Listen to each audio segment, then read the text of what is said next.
husnul khotimah itu ya syukur kalau tempatnya bagus, jalannya juga bagus. Karena kita sering melihat ya Bapak Ibu menawi teng YouTube niko kan kathah orang yang akhir hayatnya baik seperti apa itu rata-rata memang ada di masjid karena lagi sholat kok tiba-tiba kemudian tidak bangkit-bangkit, baru kemudian tadarus, kemudian ternyata roboh. Tapi juga ada yang sedang dangdutan gitu ya.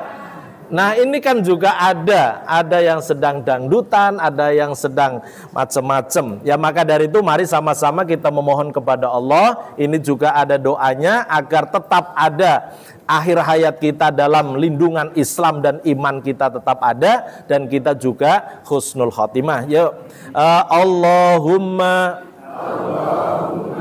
ihtim lana bil Islam wahtim lana bil iman wahtim lana bi husnil khatimah.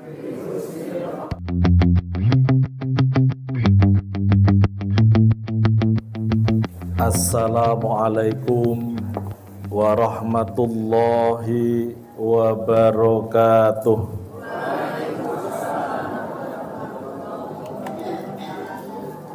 Innal hamdalillah nahmaduhu wa nasta'inuhu wa nastaghfiruh wa na'udzu billahi min sururi anfusina wa min sayyiati a'malina may yahdihillahu fala mudhillalah wa may yudlil fala hadiyalah. Asyhadu an la ilaha illallah wahdahu la syarikalah wa asyhadu anna Muhammadan abduhu wa rasuluhu la nabiyya wa la rasula ba'dah. Dumateng ngarsanipun para bapak para ibu ingkang kawula hormati, segala puja dan puji syukur marilah senantiasa kita haturkan kehadirat Allah Subhanahu wa ta'ala, Zat yang telah melimpahkan karunia kepada kita, Zat yang telah melimpahkan kesehatan dan kesempatan kepada kita semuanya. Bapak Ibu sehat sedanten? Alhamdulillah. Yang penting sehat.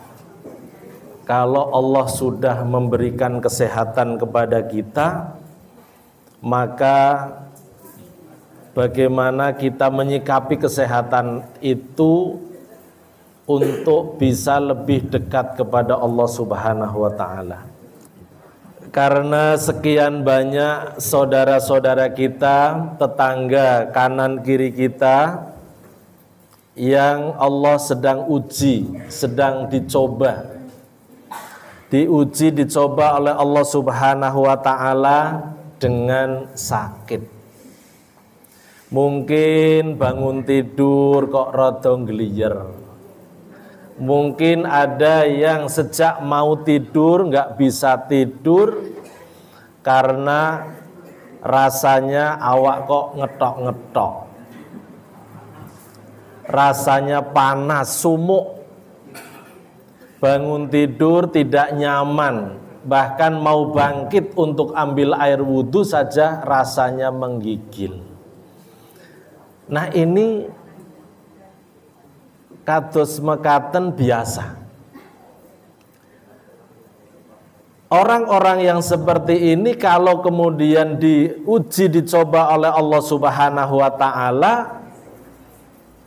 kanthi ikhlas nampi anggenipun penyakit itu masuk dalam dirinya, maka insya Allah menjadi kebaikan. Ada orang yang diberi kesehatan waras, tapi ternyata Allah sempitkan hatinya, Allah tidak memberikan kesempatan kepada yang bersangkutan untuk bisa berbuat kebaikan. Maka orang-orang seperti ini disebut sebagai orang-orang yang tidak sempat. Karena dua nikmat ini, nikmat sehat dan nikmat sempat, ini adalah kenikmatan yang sering tertutup oleh kita. Padahal ini adalah kesempatan atau ini adalah kenikmatan yang bisa menjadi jalannya kita untuk bisa selamat dunia akhirat.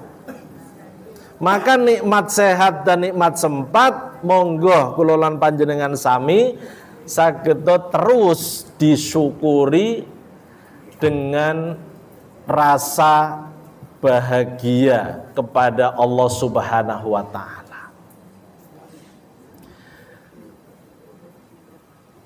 Orang yang kuat itu ternyata bukan orang yang bisa manggul, ngusung 1 ton, 1 kuintal. Tapi orang yang kuat itu adalah orang yang hatinya kuat, tekadnya kuat. Maka ada orang yang kalau tarik tambang kok menangan, bahkan kalau ada gulat mungkin yo menang, tapi ternyata tidak punya tekad, tidak punya sempat, padahal yo sehat untuk bisa kuat pergi ke masjid. Sementara yang dilawan gulatnya yo kalah, tarik tambang yo kalahan terus, bahkan suruh mikul 1/2 kintal itu pun menggeh-menggeh. Bahkan kemudian rasanya boyo emeh biar gitu ya. Itu ternyata ketika dengar suara adzan langsung kemudian punya tekad bulat dan semangat untuk pergi ke masjid. Itulah orang kuat. Jadi orang kuat itu ternyata kuat di hadapan Allah itu tidak sama kuat di hadapan manusia. Di hadapan manusia orang yang kuat itu adalah orang-orang yang dengan koyo adirai itu ya. Jadi kalau olahraga juga kemudian olahraganya yang berat-berat seperti itu, bahkan untuk membentuk otot-ototnya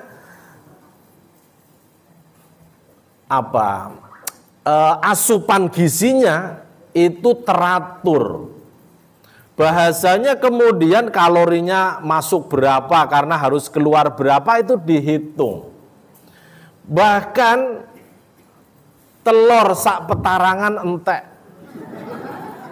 Nah itu ceritanya memang begitu. Jadi kalau makan telur ayam kampung itu sak petarangan itu 1 kali. Ya dalam kurun waktu 1 kali konsumsi. Nah ini kan memang orang untuk membentuk kekuatan otot seperti itu. Tapi orang-orang seperti ini kalau hatinya lemah, tekadnya lemah, maka yang terjadi adalah tidak kuat. Dengar adzan, rasanya kok adem.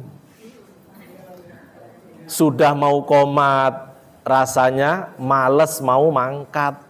Nah ini Bapak Ibu, maka alhamdulillah kita semuanya Allah beri kesempatan. Untuk apa? Untuk bisa punya sehat tapi juga punya kuat, untuk punya tekad semangat dalam kebaikan. Maka alhamdulillah kesempatan yang baik ini mari bersama-sama kita kaji ayat-ayat Allah, ayat yang ada dalam diri kita maupun ayat-ayat yang ada di dalam Al-Quran, bahkan yang ada di alam semesta ini. Nah maka kajian pada Sabtu pagi kali ini saya sudah menyiapkan materi, namun ini karena tidak bisa laptopnya manual gitu ya. Jadi belum pakai yang model baru gitu ya. Tapi nggak apa-apa. Bagaimana kita bisa menjaga hati agar tetap istiqomah. Mungkin ada orang yang sudah namanya istiqomah, tapi ternyata belum istiqomah. Ya, ini istiqomah betulan. Ada bapak-bapak, loh saya itu sudah punya istiqomah, ya karena istrinya istiqomah gitu ya. Nah Bapak Ibu, posisi kita itu sekarang berada di mana? Dalam siklus kehidupan manusia itu ada masa bayi, masa kandungan, masa lahir, masa bayi, masa balita, masa anak-anak, remaja, pemuda, sampai kemudian nanti kita masa-masa produktif. Sampai usia berapa produktivitas kita, sampai kemudian nanti masa udzur, bahkan kemudian juga masa tua. Dan kapan waktunya harus siap. Perjalanan itu kita harus senantiasa renungkan sebagai bentuk muhasabah diri kita untuk bisa memaknai hidup ini supaya lebih bermakna. Maka posisi kita sekarang itu ada dalam posisi yang seperti apa dan di mana. Nah, itu hendaknya menjadi perenungan untuk kita semuanya. Jangan sampai fasenya sudah sampai fase asar, tapi kemudian perasaannya kok subuh gitu ya. Nah, kalau perasaannya itu nggak boleh, tapi kalau semangatnya itu boleh. Kondisi kita sebenarnya sudah waktu asar, tapi kemudian semangatnya masih seperti semangat duhur. Posisi kita sebenarnya sudah maghrib, tapi semangatnya kita seperti semangat duha. Artinya masih semangat muda. Untuk apa? Untuk ibadah dan amal soleh. Tapi kalau kemudian pakai perasaan, wah aku janjane yo pun 70-an munggah, tapi saya masih kuat, saya masih perlente gitu ya. Perasaan saya masih balita, perasaan saya masih remaja, maka kemudian dandan yo gaya. Nah ini kemudian tidak pas. Karena apa? Karena kondisi seperti ini tidak pada tempatnya. Itu dulu ketika 30 tahun yang lalu, 40-50 tahun yang lalu boleh dengan performa seperti itu. Tapi kalau sekali lagi, kalau untuk semangatnya, untuk melaksanakan kebaikan, amal soleh, itu boleh. Nah Bapak Ibu yang kami hormati, maka itu hendaknya menjadi muhasabah untuk kita. Muhasabah yang kedua, perjalanan hidup kita, itu sudah sampai di mana, dari mana, sampai di mana, dan mau kemana. Itu juga harus kita renungkan dan juga harus kita yakini, kita imani bahwa siklus kehidupan di alam dunia kita ini itu adalah siklus yang kesekian yang nantinya akan kita masuk ke dalam tahap kehidupan berikutnya. Nah, orang-orang yang beriman itu orang-orang yang oleh Rasulullah disebut sebagai orang yang cerdas. Sebab apa? Sebab orang yang beriman itu tidak hanya meyakini apa yang dilihatnya, apa yang dirasakannya, tapi dia meyakini dengan segala keyakinannya, dengan segala imannya, meyakini apa yang belum terjadi. Kalau orang yang tidak pintar, itu orang-orang yang tidak punya iman, dia itu menyaksikan, apa bener sesuk bar mati ono kehidupan lagi. Nah ini orang yang tidak pintar. Tapi Rasulullah mengatakan bahwa orang yang beriman itu orang yang cerdas. Karena dia punya pandangan yang ke depan, jauh ke depan, tidak hanya berhenti di alam dunia ini, tapi pandangannya sampai ke alam akhirat.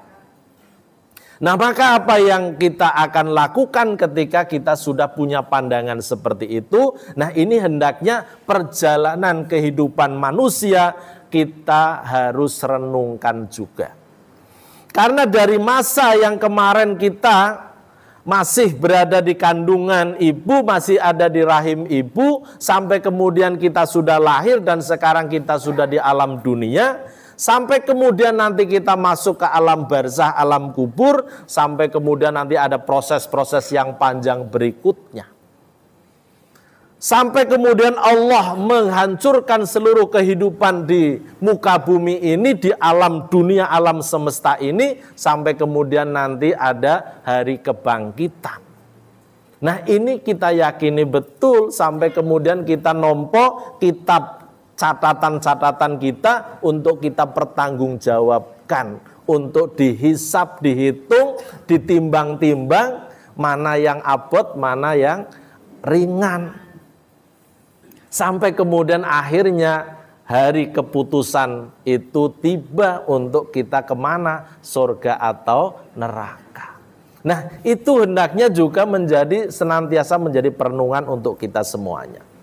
Maka dari itu, ini modal untuk kita menyadari bahwa kehidupan ini, Bapak Ibu, itu kehidupan yang memang harus kita siapkan. Maka yang pertama, kita mohon kepada Allah, ya Allah, mudah-mudahan hati kita tergolong hati yang istiqomah. Karena kita sudah punya landasan iman Islam ada dalam diri kita, maka kita tinggal memohon kepada Allah. Hidayah itu sudah masuk dalam diri kita, maka kita tinggal mengharap, memohon kepada Allah, ya Allah, mudah-mudahan hamba-Mu ini diberi hati yang istiqomah. Maka di dalam Al-Quran dan hadis Rasulullah mengajarkan kepada kita untuk senantiasa kita memohon, berdoa kepada Allah. Saya bacakan doa sepenggal-sepenggal, nanti ibu bapak ikut ya. Karena tidak bisa ditayangkan, saya baca sepenggal-sepenggal. Supaya hati kita dikukuhkan, dikokohkan oleh Allah Subhanahu wa ta'ala.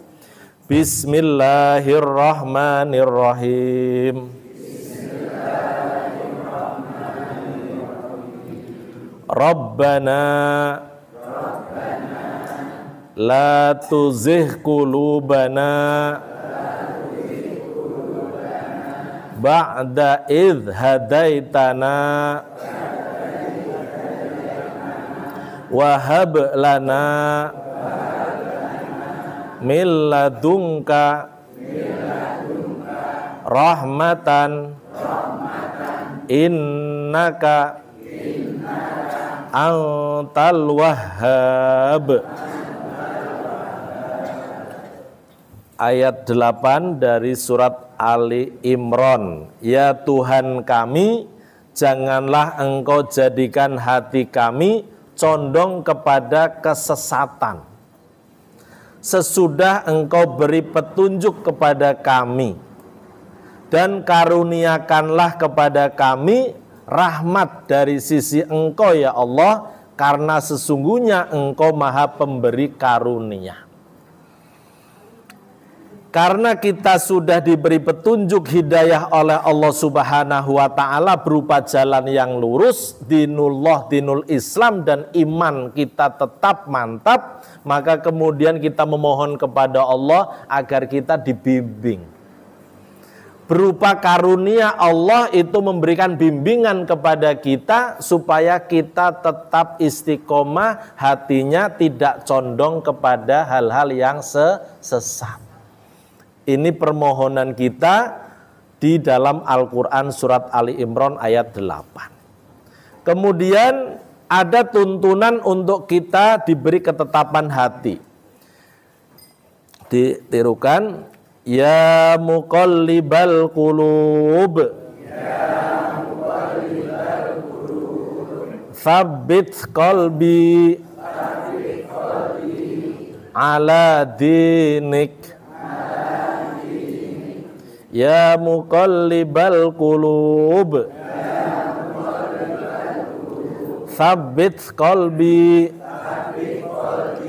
ala dinik. Wahai zat yang membolak-balikan hati, tetapkanlah hatiku di atas agamamu. Ini ya.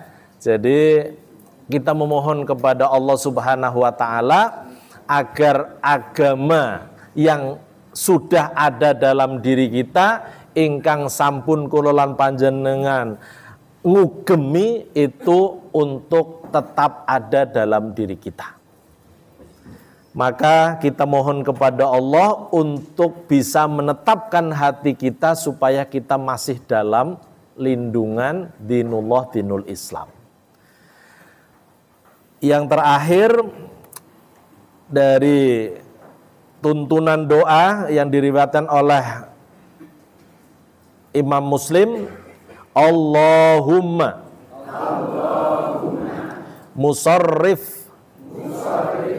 musarrifal qulub.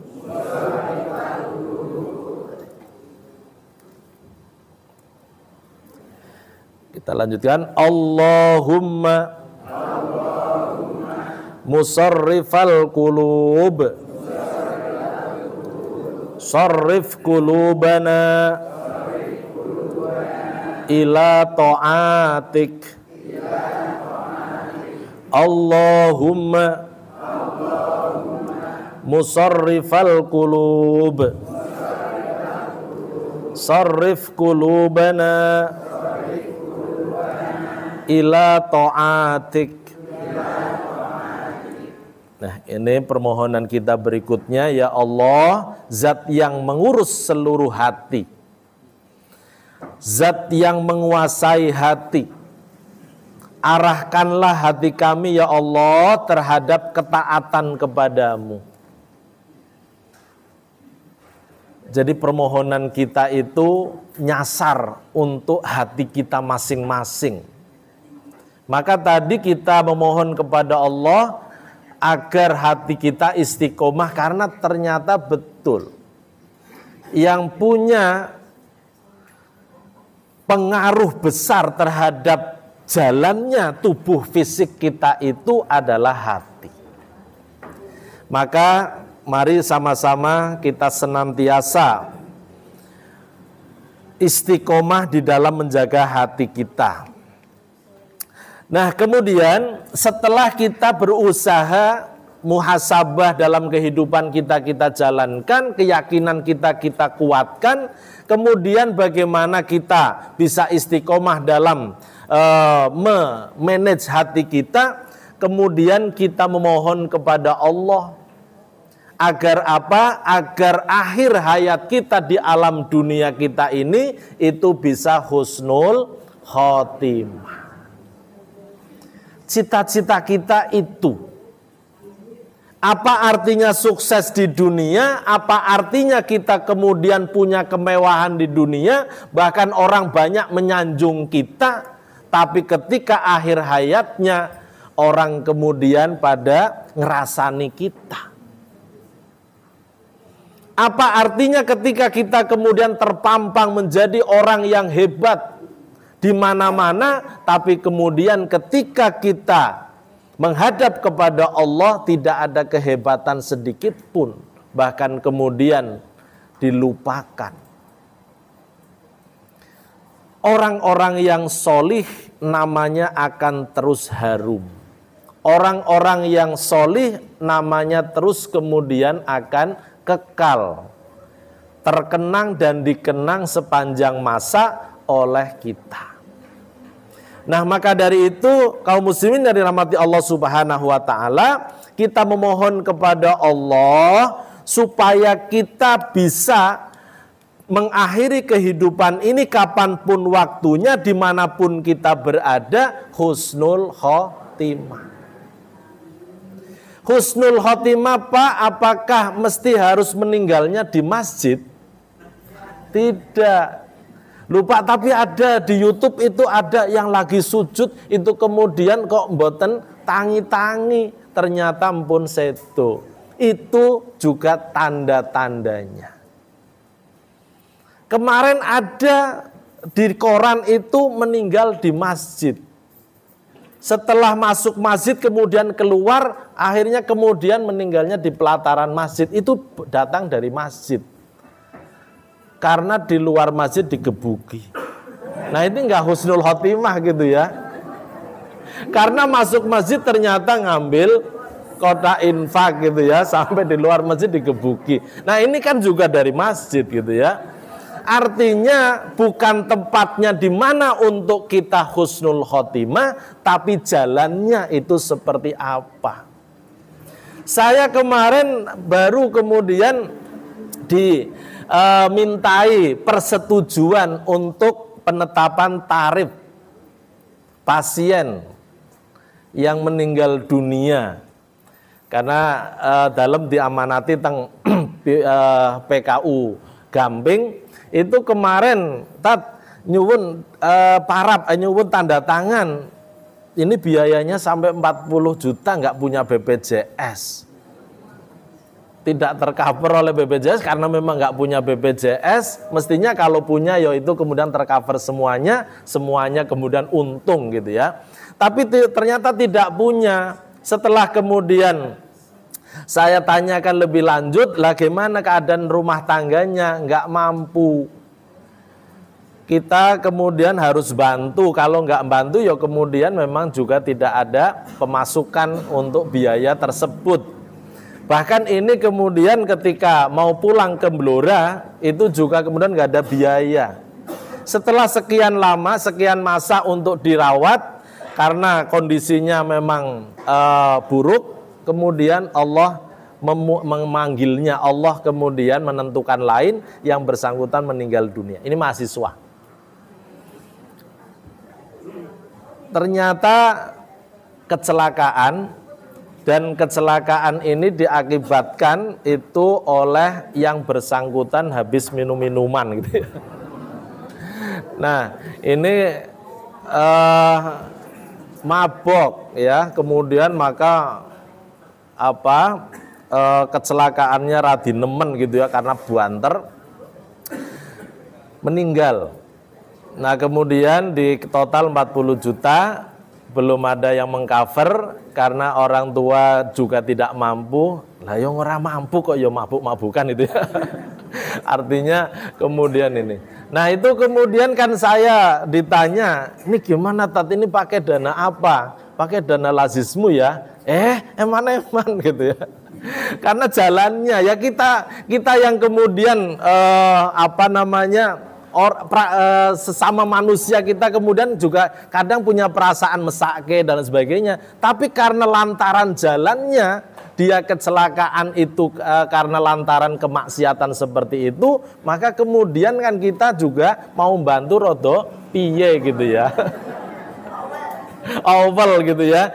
Apalagi kemudian yang diajukan dana zakat, infak dan sedekah, itu dana bersih, dana suci. Maka diperuntukkan untuk kebaikan. Ada memang yang mengatakan, "Wah, ini kan sifat kemanusiaannya."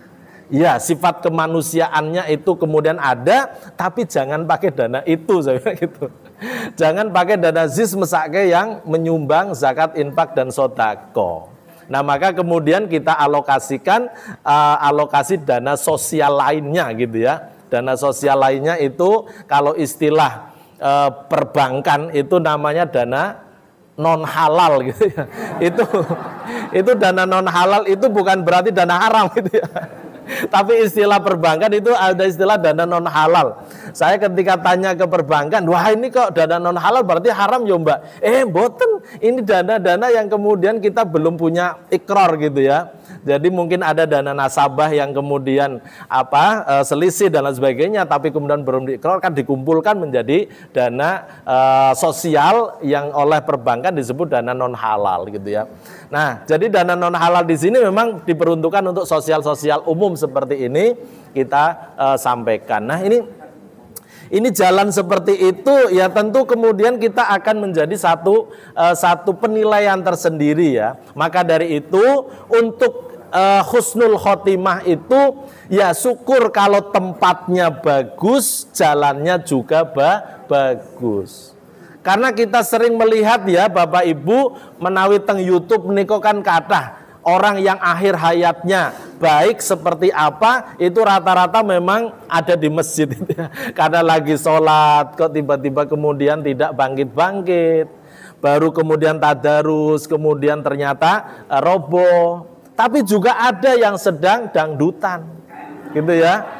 Nah ini kan juga ada yang sedang dangdutan, ada yang sedang macam-macam. Ya maka dari itu mari sama-sama kita memohon kepada Allah. Ini juga ada doanya agar tetap ada akhir hayat kita dalam lindungan Islam dan iman kita tetap ada. Dan kita juga husnul khotimah. Yuk Allahumma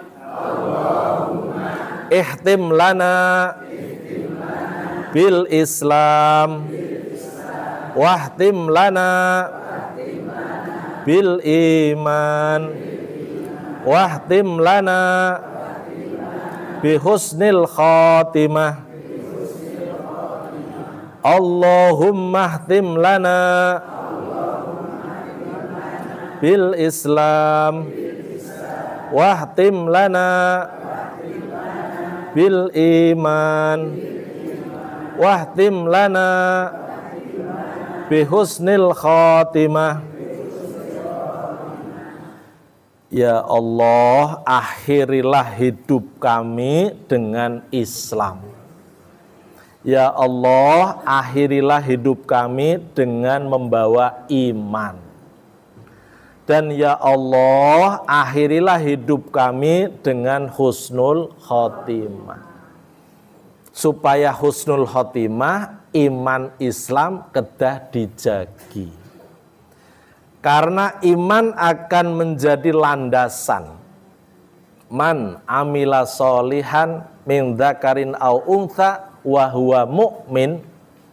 Barang siapa yang menjalankan, mengamalkan amal soleh, amal kebaikan, baik laki-laki maupun perempuan, dan dia itu adalah orang yang beriman, apa yang akan Allah berikan? Falanuhyiyannahu hayatan thayyibatan walanajziyannahum ajrohum bi ahsani ma kanu ya'malun. Barang siapa yang mengerjakan kebajikan amal soleh, baik laki-laki maupun perempuan, dan dia dalam kondisi beriman, maka pasti akan kami berikan, kata Allah, kepadanya kehidupan yang baik. Dan akan kami beri balasan dengan pahala yang lebih baik dari apa yang telah mereka kerjakan. Ada kebaikan yang akan Allah berikan di alam dunia, dan bahkan ada kebaikan bahkan lebih baik lagi yang akan diberikan di akhirat. Ini landasannya karena punya iman. Maka sebaliknya orang yang tidak punya iman alias kafir, ingkar, maka kemudian orang-orang seperti ini tentu tidak akan diberi kebaikan. Demikian pula ketika kita megang teguh Islam ada dalam diri kita, kita sering diseru oleh para khotib, ya ayyuhalladzina amanu taqullaha haqqa tuqatih wa la tamutunna illa wa antum muslimun. Kenapa ada pesan seperti ini? Karena iman dan Islam ini harus ada, wajib ada di dalam diri kita, dunia, dan bahkan sangu sampai kita menghadap kepada Allah. Nah ini tugas kita, yang tentu kalau seandainya tidak diupayakan, tidak disungguh-sungguh kita menjaganya, itu akan bahaya. Sebab apa? Godaan-godaan setan itu akan silih berganti datang untuk merongrong kita. Maka di dalam Al-Quran surat At-Taubah ayat 125, ini yang harus kita waspadai. Boleh jadi iman Islam itu sudah ada dalam diri kita, bahkan sejak kita ada di dalam kandungan. Karena ibu bapak kita itu seorang yang beriman, seorang muslim-muslimah. Maka Islam kita jangan-jangan Islam keturunan. Andai kata kita kemudian dilahirkan dari ibu bapak yang tidak Islam, boleh jadi kita juga menuruni. Maka ini juga keuntungan. Maka Islam yang boleh jadi awalnya Islam keturunan, tapi kemudian ketika kita masuk dalam akil balik, kita kemudian menyatakan dirinya La ilaha illallah Muhammad Rasulullah, dan kita mengerjakan amalan-amalan Islam, maka kemudian kita sudah menjadi muslim yang sejati. Maka kenapa kemudian ada istilah balik? Karena boleh jadi Islam yang ada dalam diri kita itu kemudian Islam bawaan. Nah, maka kemudian Allah ketika akan menulis, mulai mencatat, itu kan fasenya fase anak-anak belum, tapi kemudian ketika sudah akil balik baru kemudian ada pencatatan. Itu karena apa? Allah menunggu ini nanti dadine kaya ngopo kan gitu ya. Ternyata kemudian kita tetap istiqomah, kita juga bersyukur kepada Allah. Alhamdulillah masa kanak-kanak kita dimasukkan di TK Aba. Riyen pun wonten TK nggih Pak Bungi? Oh dereng wonten nggih. TK Aba. Kemudian ada SD Muhammadiyah.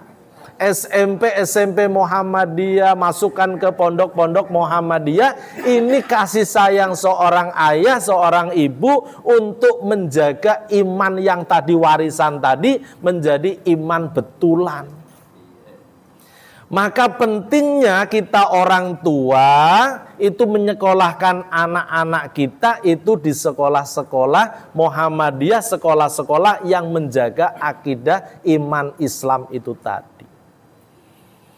Nah, maka kita kedah waspada, iman Islam sudah ada dalam diri kita, tapi sesungguhnya itu belum berhenti, karena kita masih hidup di alam dunia ini harus menghadapi tantangan yang sangat nyata. Tantangan yang sangat nyata itu adalah tantangan yang datang dari syaitan. Syaitan itu musuh yang nyata, aduwwum mubin, dan itu sudah diikrarkan, bahkan dia sudah berjanji di hadapan Allah, oke, saya dikeluarkan dari surga karena Adam, karena manusia, maka izinkan saya ya Allah untuk bisa menggoda, mencari teman sebanyak-banyaknya. Duh, kamu besok itu langgeng di neraka, enggak apa-apa. Itu setan kan seperti itu. Ditantang oleh Allah malah kemudian balik nantang. Artinya saya masuk neraka enggak apa-apa, tapi saya akan cari teman sebanyak-banyaknya.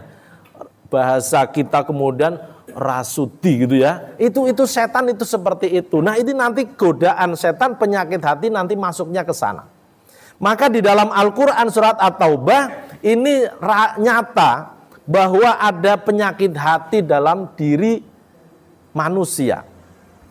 Wa ammal ladzina fi qulubihim maradun fazadathum rijzan ila rijzihim wa matu wa hum kafirun. Dan adapun orang-orang yang di dalam hatinya ada penyakit, maka dengan surah itu, dengan ayat-ayat Allah ini akan menambah kekafiran mereka yang telah ada, dan mereka akan mati dalam keadaan kafir. Bapak, Ibu, kalau penjelasan dari Kiai Haji Quraisy Shihab, ayahandanya Mbak, oh mun kenal nggih. Kula kinten dereng kenal, arep saya kenalkan itu.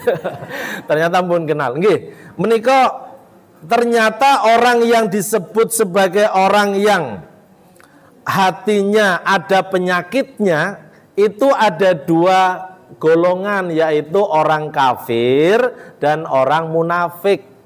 Ini ternyata penjelasan untuk juga penjelasan atau penguatan dari keterangan Allah di Al-Baqarah ayat-ayat awal. Ketika Allah Subhanahu wa taala menjelaskan bahwa tidak ada keraguan terhadap kitab ayat Allah ini, la raiba fi hudal lil muttaqin, itu ternyata kemudian ada golongan lain yang tidak hanya meragukan tapi kemudian menolaknya. Itu berarti golongan orang-orang ingkar atau golongan kafir. Orang ingkar, orang kafir itu punya sakit, punya penyakit hati. Kemudian ada orang yang ketok eko iman, ketok eko apian karo wong Islam. Tapi kemudian ketika mereka bergabung dengan orang-orang yang kafir, loh saya itu yo kelompokmu, aku bolomu gitu ya. Lah tapi kemarin kok di sana, kemarin kok malah masuk aula PWM gitu ya. Oh saya itu hanya mainan saya saja gitu ya. Itu hanya tipu muslihat saya sebenarnya yo golonganmu, golongan kafir gitu ya. Ini ada orang-orang seperti itu, dan orang seperti ini dikategorikan orang munafik. Orang kafir jelas kafirnya, maka kemudian dia menolak, dia ingkar, tidak hanya ingkar kepada kitab-kitab Allah, bahkan mengingkari Allah, maka dia kemudian masuk neraka jahanam. Orang yang tidak jelas dalam kehidupannya tapi kemudian ternyata dia kafir, orang yang disebut sebagai munafik ini juga kemudian neraka jahanam juga. Nah, maka di sini hati-hati. Hati yang sakit, hati yang ada penyakitnya, sepada hakikatnya itu adalah penyakitnya orang kafir dan orang munafik. Maka kalau kemudian ini kok ternyata ada pada diri hati orang-orang yang beriman, nah ini yang tadi saya sebut sebagai waspadalah. Supaya apa? Supaya kemudian kita terhindar dari penyakit-penyakit itu. Karena sekali lagi pada hakikatnya penyakit-penyakit ini itu adalah penyakitnya orang kafir dan orang munafik. Nah tapi karena kelihayannya si setan tadi yang sangat terkutuk tadi, itu kemudian dia dengan tipu muslihatnya memasukkan penyakitnya orang kafir ini supaya kemudian masuk kepada orang-orang yang beriman. Kalau setan mengajak orang yang beriman kok kemudian diajak untuk kafir, itu berat. Kita yang sudah punya iman, yakin kepada Allah, kok tiba-tiba datang setan, ayo kita nyembah berhala, lah sengoro gelem. Karena kita sudah yakin betul, ayo kita ke Parangtritis, di sana Nyi Roro Kidul sedang aksi gitu misalnya gitu ya, kita njok kemudian ke sana. Nah kalau kemudian diajak, setan mengajak jelas-jelas ke musyrikan, kekafiran, itu berat. Karena kita mesti tidak mau. Tapi kemudian setan memasukkan penyakit-penyakitnya orang kafir, orang munafik itu untuk kemudian dibuat untuk menggoda. Maka yang harus kita waspadai itu sakit, penyakit-penyakit yang seperti apa. Di sini ada, menurut Imam Ghazali itu paling tidak ada 6 yang harus kita hindari.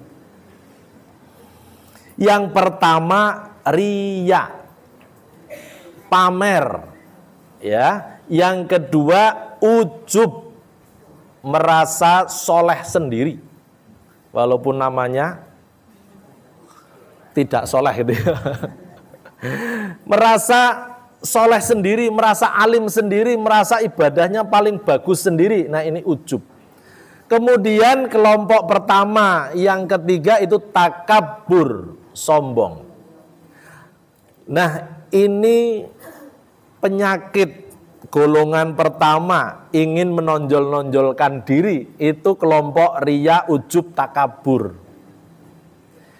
Nah ini pada hakikatnya ini adalah sifat-sifat syaitoniyah. Pada hakikatnya ini adalah sifat-sifat yang cerminan dari sifat-sifat syaiton. Syaitan itu kan kemudian pengennya membangga-banggakan diri, takabur. Maka tadi ketika kemudian suruh sujud kepada Nabi Adam, maka kemudian yang lainnya pada sujud termasuk malaikat, tapi kemudian dia aba wastakbar. Dia tidak mau, dia menolak. Maka apa yang terjadi ya diusir.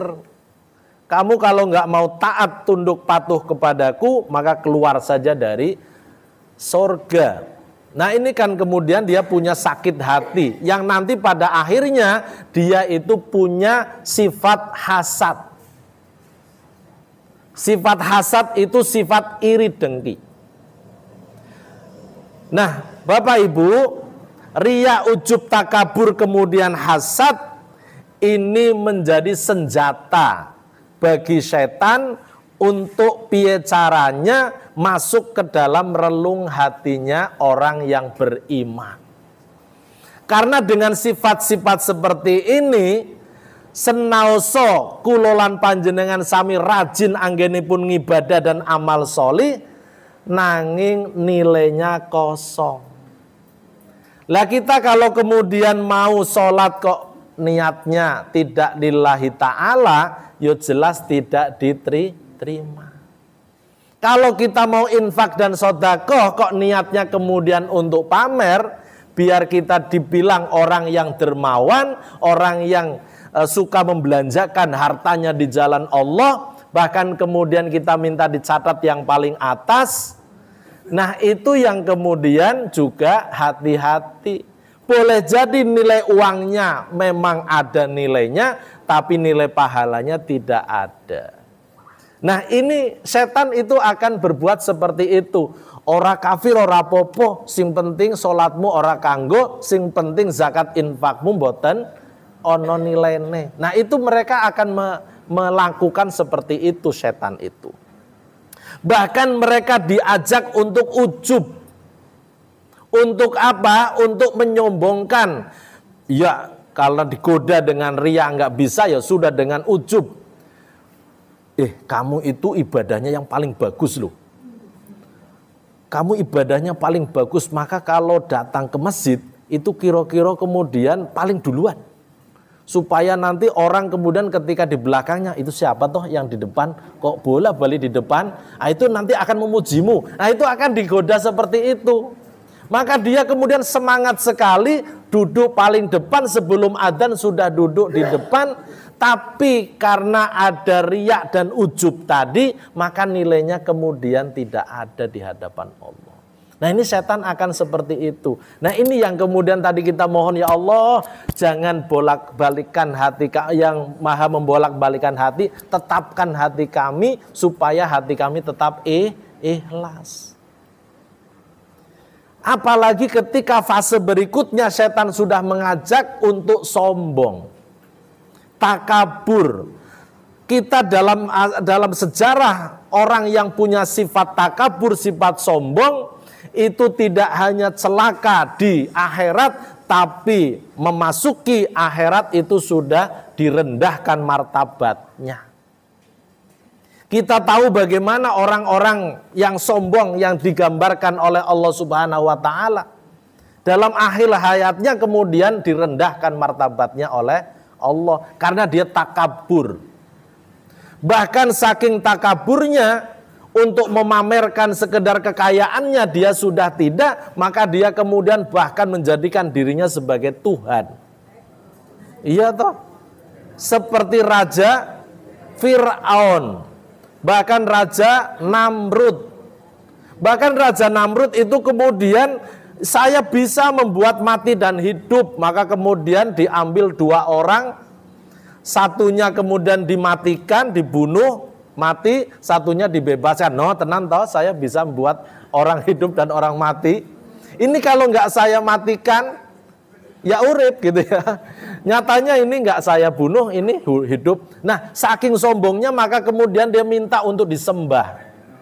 Apa yang terjadi, saking dia kuatnya, kayanya, kuasanya, kemudian dia sampai mengangkat dirinya menjadi seorang raja, bahkan maharaja, bahkan kemudian minta disembah karena saya juga Tuhan. Maka kemudian yang Allah berikan itu sepele. Allah kemudian masukkan nyamuk. Ya Allah, masukkan nyamuk nggak tahu lewat mana ya. Ya mungkin seluruh lubang itu dimasukkan. Itu kemudian dia terganggu dalam hari-harinya, dalam kehidupannya, kemudian mengerang, kesakitan, sampai kemudian ngeraung-raung seperti apa. Nah, orang yang kemudian kemarin nyembah, loh Tuhan kok seperti itu. Nah, itu kan seperti ini, direndahkan oleh Allah. Korun karena menyombongkan dirinya, loh harta kekayaan ini bukan dari siapa-siapa, ini dari saya, jerih payah saya. Maka kemudian Allah Subhanahu wa taala karena saking takaburnya Korun ini, maka kemudian sak harta-hartanya, sak dirinya dan para pengikutnya dijebloskan di dalam tanah, kena likuifaksi. Apa likuifaksi? Seperti yang gempa dulu itu, ada bumi yang kemudian ambles. Nah, ini kan seperti itu. Nah, maka dari itu mari sama-sama kita siapkan diri kita untuk menghadapi itu semuanya. Hasad juga demikian, ya Allah, mudah-mudahan kita dihindari dari sifat iri. Iri saja masih wajar, sifat manusia. Ya Allah, saya iri, dia kok sudah punya rumah yang permanen, saya kok belum. Itu sifat kemanusiaan. Tapi kalau dibarengnya dengan dengki, itu yang hasad, yang tidak boleh. Pengen punya rumah karena belum punya rumah, karena temannya sudah punya rumah, itu memang sifat kemanusiaan. Tapi kalau pengen saja itu sudah cukup. Artinya cukup, itu sifat manusiawi. Tapi kalau dibarengi ada iri dan dengki, itu sudah hasad, itu yang tidak boleh. Karena kalau sudah dengki, tadinya sudah pengen iri, tapi kemudian ada dengki, piye carane saya nggak punya rumah, dia juga tidak punya rumah, kan gitu akhirnya. Rumahnya kemudian digerowongi misalnya gitu ya. Nah, ini saking kemudian sudah punya sifat hasad ini. Nah, maka dari itu mari sama-sama kita hindari juga sifat seperti ini, termasuk sifat pemarah, ghadab. Ini yang kelima ya. Itu harus kita hindari. Jadi kalau di TK kan sudah diajari la taghdab walakal jannah. Janganlah kamu marah, insya Allah masuk surga. Artinya jangan marah supaya masuk surga. Nah, ini karena pemarah ini juga sifat amarah, itu sifat syaitoniyah. Kemudian yang terakhir ghibah. Bukan hibah ya, ghi. Pakai go, yaitu bergunjing, menggunjing ya. Nah, ini kita hindari betul penyakit-penyakit ini, mudah-mudahan bisa menjadi waspadanya kita. Nah, maka terakhir di Al-Qur'an surat Yunus ayat 57, Allah Subhanahu wa taala memberikan penawarnya bahwa itu semuanya ada obatnya ya. Ya ayuhan nas qad ja'atkum mau'idatun mir rabbikum wa syifaa'ul lima fi sudur wa hudaw wa rahmatul lil mu'minin. Hai manusia, sesungguhnya telah datang pelajaran dari Tuhanmu, mau'idah dari Tuhanmu, dan penyembuh bagi penyakit-penyakit yang berada di dalam dada manusia. Apa? Al-Qur'an. Ya. Al-Qur'an itu akan menjadi obat untuk sakit hatinya kita. Ya, penyakit-penyakit itu, maka kemudian kan ada tombo ati iku limo perkarane. Itu semuanya menerjemahkan Al-Qur'an dengan kita bisa melakukan amal ibadah, amal soleh, zikir kepada Allah. Insya Allah itu menjadi obat untuk menawar hati yang sakit atau penyakit-penyakit hati. Mungkin itu yang bisa saya sampaikan. Mudah-mudahan ini menjadi perenungan untuk saya juga terutama, kemudian untuk kita semuanya mudah-mudahan bisa menjadi pelajaran kita bersama-sama, karena saya terutama juga masih tetap harus belajar bagaimana kita bisa menghadapi, mewaspadai penyakit-penyakit hati yang seperti itu. Billahi taufik wal hidayah, waridho wal inayah, fastabiqul khairat. Assalamualaikum warahmatullahi wabarakatuh.